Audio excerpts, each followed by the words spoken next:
Anas, this is the second war that you're covering for WION in the last 6 months. You spent 3 months in Afghanistan in very challenging conditions. Now you're in Kyiv with bombs falling left, right and center.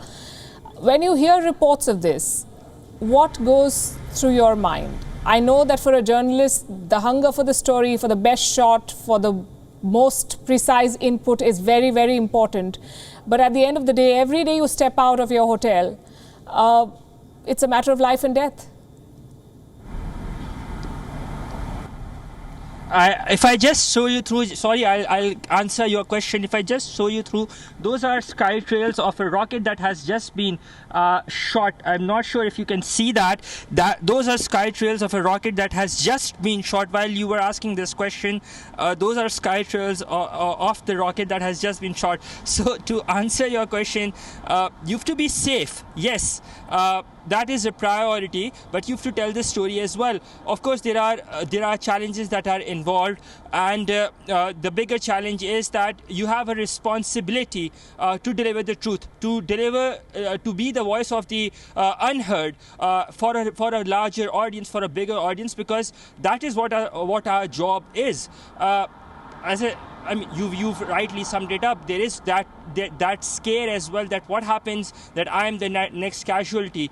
But despite of that, we have this, well, as journalists, we have this responsibility to deliver the truth come what may. At times, some are not so lucky, but I've been. You've said it yourself that I've been covering. This is the second war that I've covered in a span of 6 months.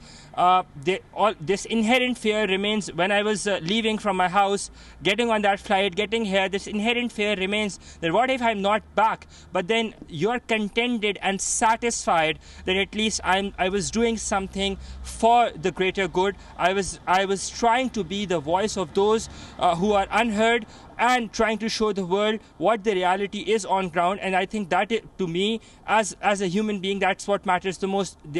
The cost of war is that there is a humanitarian tragedy that is attached to it as well.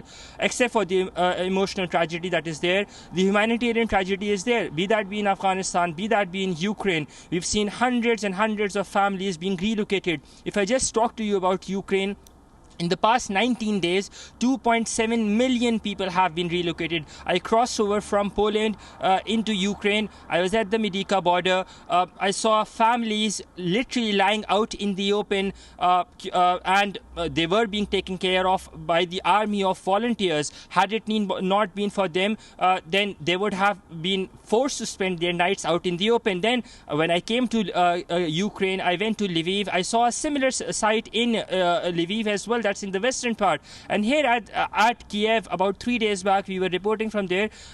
We spoke to that family. That emotional goodbye between a couple that was there. She could not speak on the camera, but she told me that they hope to be there, to be reunited in time to come.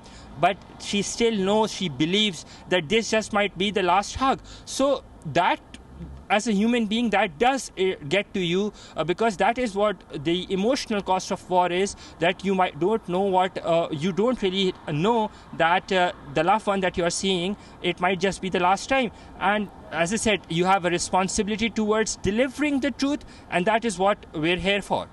WION is now available in your country. Download the app now and get all the news on the move.